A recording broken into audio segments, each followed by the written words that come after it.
ito, babala po sa lahat. Ang topic na ito ay medyo sensitibo dahil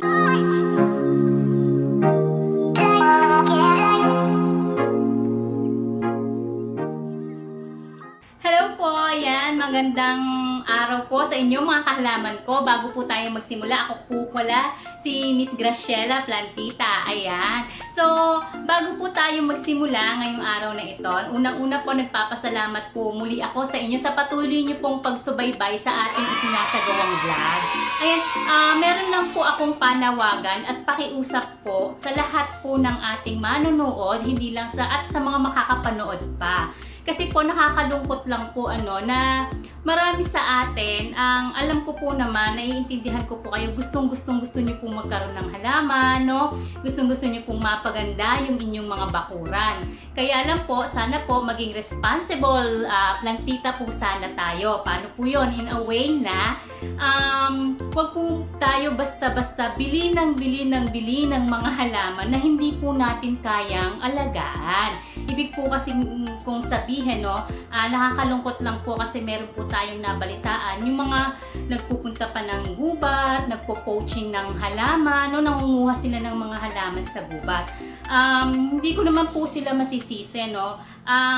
Sa akin lang po sana, no, kasi po yung mga halaman na nakikita sa gubat ay, alam niyo po, yun yung kanilang ecosystem yun yung kanilang tahanan talaga, na kapag inalis mo sila doon, bihirang-bihira ang chance na mabuhay natin sila sa ating mga bakuran o sa ating mga indoor, no? Ngayon po, sa akin lang po, no? Sana po, kung gusto po natin talagang magkaroon ng halaman at meron tayong sapat na kaalaman ukol dito, pwede naman po tayong manguha. Kaya lang po, huwag niyo naman pong kunin yung buong ugat, hanggang ugat niya, hanggang sa mamatay na siya. Alam niyo yon, yung kukunin mo yung buong puno, tapos itatanim mo sa'yo, tapos pagdating sa'yo, mamamatay, or di kaya binebenta nung iba sa matataas na presyo, no? Nakakalungkot lang, no, mga kahalaman ko, mga kapatid ko, kasi sila po ay inilagay ng langit sa lugar na yon, na doon nila kayang mag-survive, okay? So, pwede naman po tayong kumuha, siguro, magpatangkay-tangkay lang, alam mo yon, yung mga, kung talagang mahusay kang mag-alaga o magbuhay ng halaman, kahit na tangkay lang yan, kahit isang dahon lang yan, nakayang paramihin, Sana ganun lamang po, at yun lang po, at bago po sana tayo bumili, tanungin po natin ang ating sarili, ito ba ay kaya kong buhayin? Ayan. Nakakaawa kasi pag nakita mong namamatay talaga sila, na nagandahan ka lang sa una, along the way, hindi pala sila kayang buhayin, unless na lang meron kang gardener or meron kang sariling horticulture, alam mo yon, okay na okay yon. Pero para po sa akin, dinidiscourage ko po talaga yung paghugot ng mga halaman sa ating kabundukan. Ayun, hangga't maaari, sana dagdagan natin sila. Pero wag naman natin silang i-hoard, no? Wag naman natin silang i-hoard, wag naman natin silang bunutin tapos hindi naman natin kayang buhayin. Siguro kung bubunutin na sila, kung magbubunot ka sa gubat, palitan mo ng yung isang halaman na binunot mo, palitan mo ng 10 seeds na maitatanim mo doon sa gubat. Ang sa akin, concern ko lang po ay alagaan, tulumulong po tayo sa pag-aalaga ng ating kalikasan, no? Yun lamang po. At kung yan naman ay mabubuhay mo talaga, na sana mabuhay mo, sana give it back to nature. Alam mo yon, magtanim ka. Kung bumunot ka, magtanim ka ng 10. Bumunot ka ng 1, magtanim ka ng 10. Okay? So, ito po ang ating topic ngayon, medyo sensitive. Ito po ay para po sa babala, okay? Sa kaalaman ng lahat, ang i-discuss ko pong mga halaman ngayon ay dangerous plant. Ayan, nakakatakot itong mga halaman na ito. Dahil nakakamatay sila, So, yung vlog na ito ay ginawa ko upang ma-educate po tayo na kasi yung iba sa atin, bili ng halaman, di nyo alam, minsan kinukuha na lang natin yan, di nyo alam ang halamang na iuuwi nyo pala ay poisonous na maaring mapahamak ang iyong pamilya dahil sa halamang ito. Okay po? So sana po ay mag-enjoy po kayo at matuto po sa ating isasagawang topic for today. Lahat tayo gustong magkaroon ng halaman. Yung iba pupunta sa mga bilihan, yung iba naman mangunguha sa tabi-tabi. Basta masaya ang ating pakiramdam sa tuwing mag-uuwi tayo ng magagandang halaman. Pero teka, sigurado ka ba na ang nabili mo o nakuha mong halaman ay safe sa iyo at sa iyong pamilya? Baka mamaya ang naiuwi mo ay delikadong halaman pala. Baka ito pala ay poisonous na maaaring maging mitya ng iyong buhay. Papaano na? Kaya bago ka mag-hoard ng mga halaman, alamin natin alin ba ang halamang hindi mo pwedeng i-take home. Ito na ang top 10 dangerous plants must not have. Number 10. Dieffenbachia o damcane. For sure, meron ka nito sa bakod nyo. Ito ay common house plant na madalas makita sa mga kalye at sa mga parke. Ngunit alam mo ba na ito ay nagtataglay din ng toxins? Ang cells ng halamang ito ay nagtataglay ng needle-shaped calcium oxalate crystals na kung tawagin ay rapides, na kapag nakain ay maaaring maging sanhi ng pamamanhid, oral irritation, pag-uutal at pamamaga ng bibig. Sa kabilang dako, mayroong isinagawang pag-aaral ang mga estudyante ng Notre Dame of Dayedangas University sa General Santos City tungkol sa halamang ito. Sinasabi na ang essential oil na nagmula sa dahong ito ay mayroong active ingredients na anti-angiogenesis, isang proseso na nagkokontrol ng growth at development ng new blood vessels sa ating katawan na kung saan ay kinokontrol nito ang pagkalat ng cancer cells. Sinasabi na ang damcane's essential oil and leaf extracts ay tolerable pa, ngunit mataas pa ang taglay nitong glycosides na organic poisonous compound ng halamang ito. Kinakailangan pa ng masusing pag-aaral ukol sa medicinal property nito. Habang wala pang credible evidence ukol dito, mas mabuti na umiwas muna tayo sa halamang ito. Number 9. Rosary pea. Nung bata pa ako, madalas akong makakita ng ganitong halaman. Ngayon ko lang nalaman na ang tawag pala dito ay rosary pea. Ito yung ginagawa kong bracelet noong araw o kwintas, o di kaya bala ng sumpit. Buti na lang, hindi ko kinain ito dahil ito pala ay may taglay na poison na ang tawag ay abrin. Ang abrin ay highly toxic sa tao. Ito ay nagdudulot ng pagkamatay ng ating mga cells kung ito ay nakain. Sa kabila ng babala ukol dito, may mga tao pa rin na ginagamit ito bilang gamot sa sakit. Ang mga sintomas ng pagkalaso nito ay pagkahilo, pagsusuka, masakit ang tiyan, pagtatae, at marami ding nakakaranas ng sakit ng ulo at mabilis na pagtibok ng puso, paglalagnat, at ang pinakamatindi ay organ failure. Walang antidote sa abrin, kaya dalhin sa pinakamalapit na hospital ang sinumang makakakain nito. No, not really. My chest hurts like hell though. Briggs, you can go. You got this. Ang kauna-unahang kaso ng pagkalaso nito ay isang 2 years old na bata na napaglaruan ang bracelet ng kanyang mommy at tapos nalunok niya yung 20 beads ng rosary pea. Kaya siya ay dinala sa hospital at after 24 hours ay nailabas din ito. Thank God. Number 8. Castor plant. Ang halamang ito ay lumalaki ng 10 feet at ang mga dahon nito ay kasing laki ng plato at colorful pa. Sinong hindi maaakit dito? Lalo na ngayon na mahilig tayo sa mga malalaking dahon dahil nakaka-amaze ito. Pero ibahin nyo ang halamang ito. Napakahaba ng istorya nitong castor plant. Sa haba nito, i-GMT mo na lang. Pero way back 4000 BC ay may natagpuan na castor beans sa tomb ng mga Egyptian dahil ang yung oil nito ay ginagamit nila pang sindi ng kanilang mga lamps. Ang laso nito ay nasa beans na ang tawag ay ricinoleic acid na siya namang primary component ng castor oil. Ang pinakamataas na concentration ng ricin o glycoprotein ay matatagpuan sa buto nito. Ang dahon nito ay poisonous na kapag nakain ay maaaring maging cause ng transitory muscle tremors, ataxia at excessive salivation. Noong araw, ito ay ginagamit sa mga famous political assassination na kung saan ginagamit nila yung dulo ng payong bilang panlason. Kung paano nila nagagawa ang prosesong iyon, nako, huwag na nating alamin pa. Ang halamang ito ay naglalaro sa pagiging toxic at hindi toxic. Dahil bagamat toxic ang buto nito, hindi naman na ipapasa ang toxin nito sa oil na ipinoproduce nito na siya namang ginagamit sa bilang beauty regimen. Ang senyales ng pagkalaso nito ay burning of mouth, throat, and stomach, vomiting, diarrhea, abdominal cramps, dull vision, convulsion, respiratory distress, at paralysis na maaaring mauwi sa pagkasawi. Ang 1 hanggang 3 buto nito ay fatal lalo na sa mga bata. I-discourage ang pagtatanim nito lalo na kung ikaw ay walang sapat na kaalaman ukol dito. No! God, please, no! No! No! Dahil ang buto nito ay extremely poisonous. Number 7. English you. Hindi English me. English you. Hindi ko pa nakita ng personal ito nung bata pa ako. Buti na lang dahil nakakatakam kainin yung bunga nito. Kala mo kasi cherry.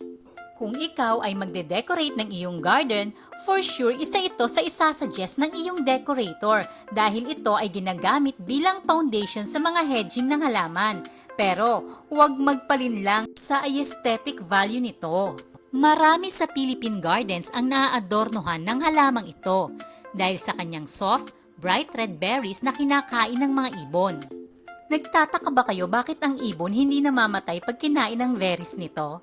Kasi konti lang ang kanyang nakokonsume. Pero kung ikaw ay magkokonsume ng 50 grams pataas, ay nako, tiyak na mau-ospital ka.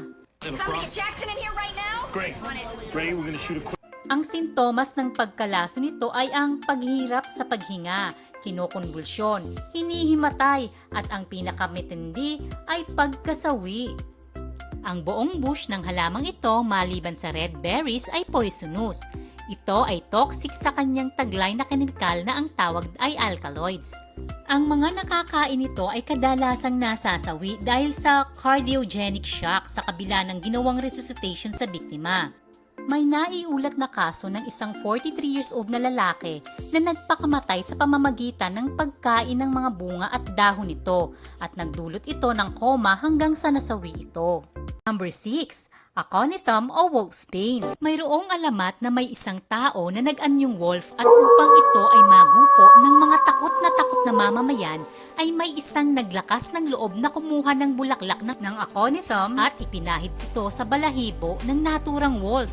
At ito ay umalulong sa sakit hanggang sa ito ay nagbalik sa dating anyo. Kaya ito tinawag noon na wolfsbane. Ngunit iyan ay alamat lamang dahil ang totoo ay noong 18th century, ang wolfsbane ay ginagamit bilang sangkap na pain upang makahuli ng wolf at panther. Dahil sa effective ito, tinawag itong wolfsbane. Ang aconitum o wolfsbane ay isang herb na kilala bilang ornamental plant dahil sa ganda ng blue at purple nitong mga bulaklak. Noong unang panahon, ginagamit na weapon ang halamang ito sa pamamagitan ng paglalagay ng katas nito sa dulo ng mga pana. Lahat ng bahagi ng halamang ito, lalo na ang ugat, ay nagtataglay ng toxins. Ang dahilan kung bakit ito poisonous ay dahil sa taglay nitong kemikal na ang tawag ay aconitin, na related sa alkaloid. Ang pinaka-concentrated na kemikal nito ay makikita sa kanyang ugat at buto. Noong 2004, isang Canadian actor na ang pangalan ay Andre Noble ang namatay matapos aksidenteng makakain ng halamang ito sa kanyang pag-hiking. Noong 2010, si Lakhir Singh, kilala bilang curry poison killer, ay nakulong na panghabang buhay dahil sa nilagyan niya ng katas ng Indian aconite ang inumin ng kanyang ex-lover, kaya siya ay tinaguriang Queen of Poisons. Ang poison na ito ay nakakapag-paralyze ng ugat, nakakababa ng blood pressure na masusundan ng paghinto ng tibok ng puso kung maraming nainom nito at kung kaunti naman ay magiging dahilan ito ng pagsakit ng tiyan at pamamanhid ng mukha at bibig. Pinapayuhan na magsuot ng gloves kung itatanim o bubunutin ang naturang halaman. Number 5. Angel's Trumpet. Angel's Trumpet o Devil's Angel kung tawagin ng halamang ito. Naaalala ko nung aking kabataan na madalas kong pitasin ang bulaklak nito at nilalagay ko sa aking buhok bilang palamuti. Nakakabighani kasi ang ganda nito lalo at kumpul-kumpul ito kung mamulaklak. Ngunit ang ganda nito ay may taglay palang lihim. dahil ang halamang ito ay punong-puno ng toxins o poison na maaaring maging sanhi ng kamatayan kapag nakain ng tao o ng animals. That was awful. Mayroon kasi itong taglay na alkaloids, atropine, scepalamin at hyoscyamine, mga sangkap na nakapagdudulot ng hallucination, paralysis, tachycardia at memory loss at pinakamatindi ay kamatayan.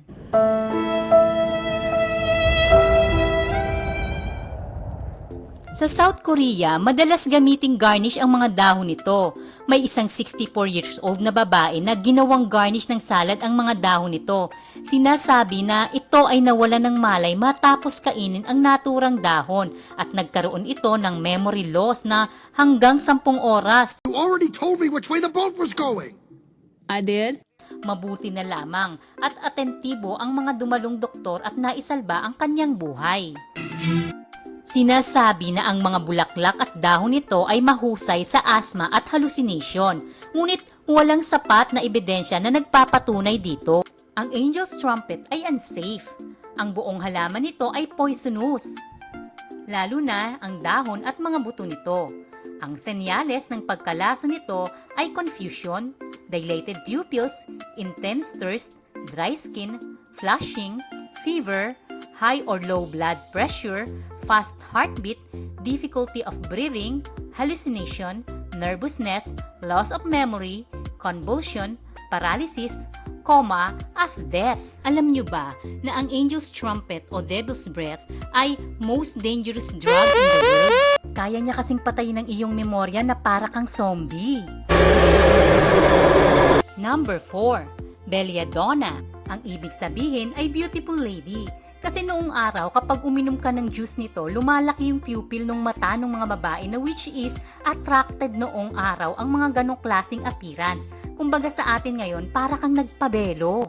Instant ang ganda mo. Only from Bella. Pero, nahahati ang gamit ng halamang ito dahil may parte ito na ginagamit bilang gamot at may bahagi naman na poisonous. Ito ay ginagamit na alternative medicine para sa mga pag-treat ng arthritis pain, colds, hay fever, bronchospasm na sanhi ng asthma or whooping cough, hemorrhoids, nerve problem, Parkinson's disease, colic, irritable bowel syndrome at motion sickness. Sa kabila ng effectiveness nito sa pag-treat ng mga medical condition, ang belladonna ay toxic at ito ay hindi approved ng FDA, kaya hindi ito dapat ipalit sa mga pine-prescribe ng iyong mga doctors. Ito ay tinatawag din na atropa belladonna o deadly nightshade. 2010 pa lang, tinitrace na ng FDA yung mga produkto na ginabitan ng belladonna. Ito ay isinangkap sa infant teething tablets at gel. Akalain mo yun? Kapag ka-inaccurate ang doses nito, ay magkakaroon ng serious condition ang makakainom nito. Oh, hell no!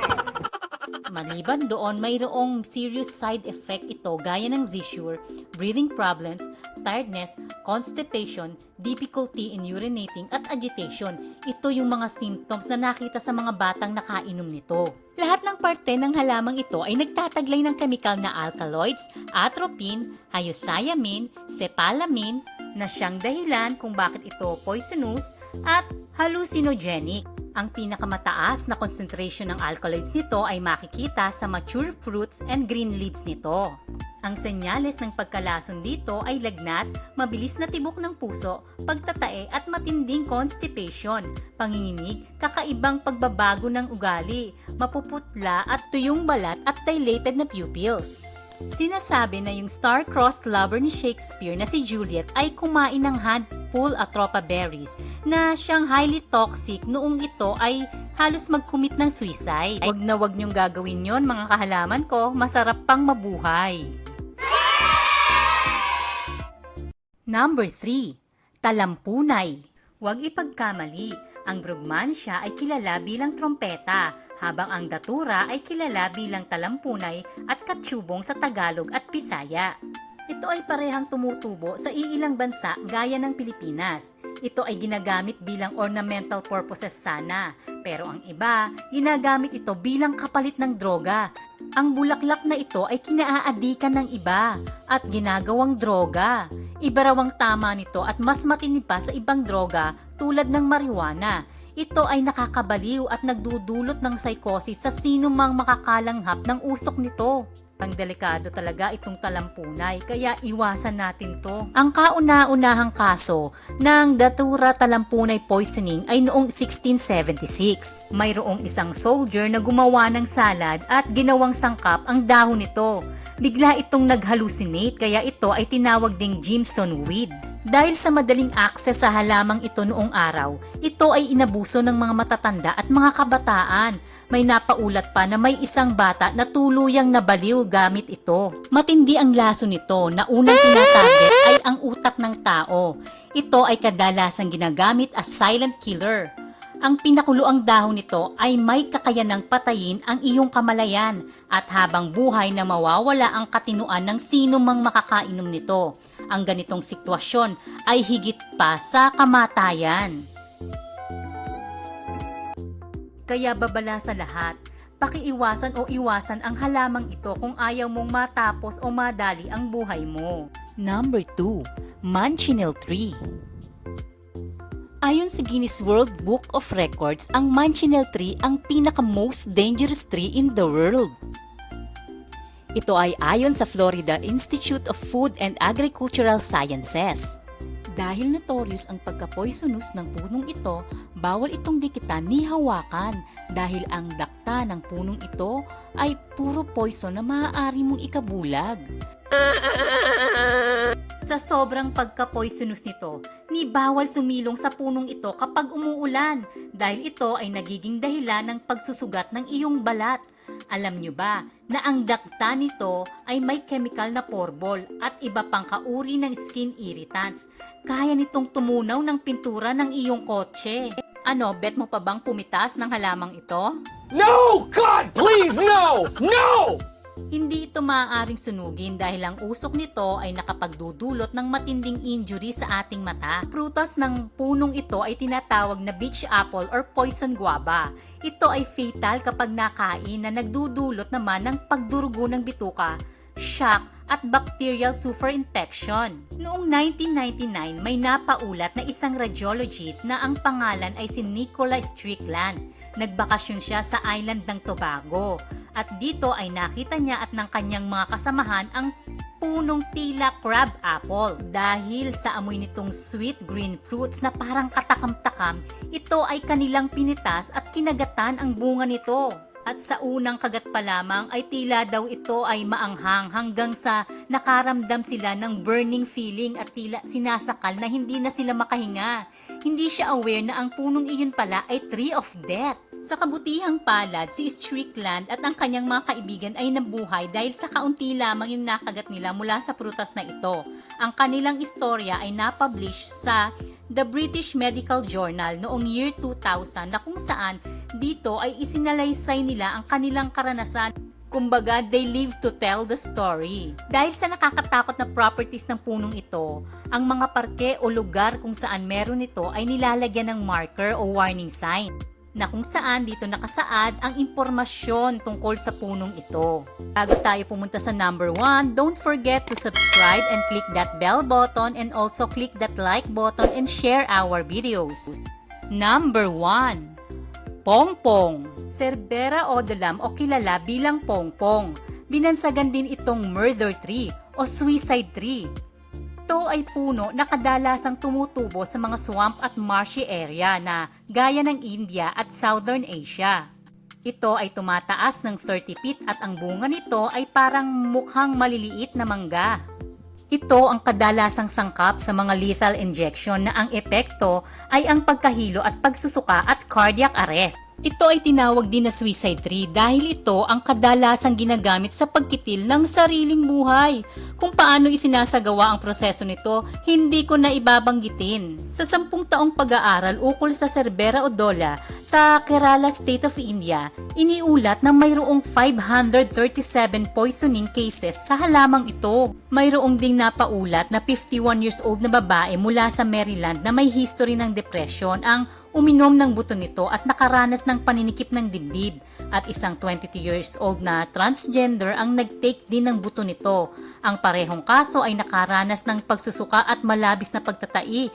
Sila ay parehong halos nanganib ang buhay dahil sa dulot ng poison ng naturang halamang ito. Mayroon itong Cerberin, isang cardiac glycoside na natatagpuan sa kanyang buto. Ang cardiac glycosides ay isang uri ng compound na may kakayanang pabagali ng pagtibok ng ating puso.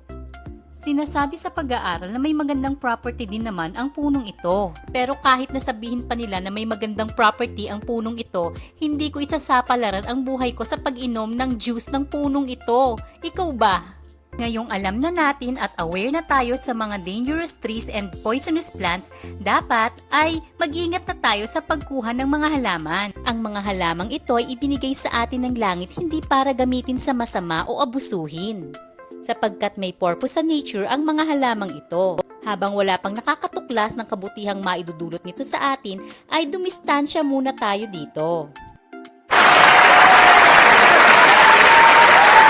So, ayan po mga kahalaman ko, mga plantito at plantita, mga kapatid ko. Yan po yung mga dangerous plant no nakakatakot, 'di ba? Nakakatakot yung mga halaman na 'yan, ano. So, sana po ay meron po kayong natutunan sa ating isinagawang topic for today at kung meron po kayong katanungan, suggestion or comment or feedback, mag-iwan lang po kayo ng message sa ating comment box at malugod ko po. Lahat po yan iniisa-isa ko, binabasa ko talaga isa-isa.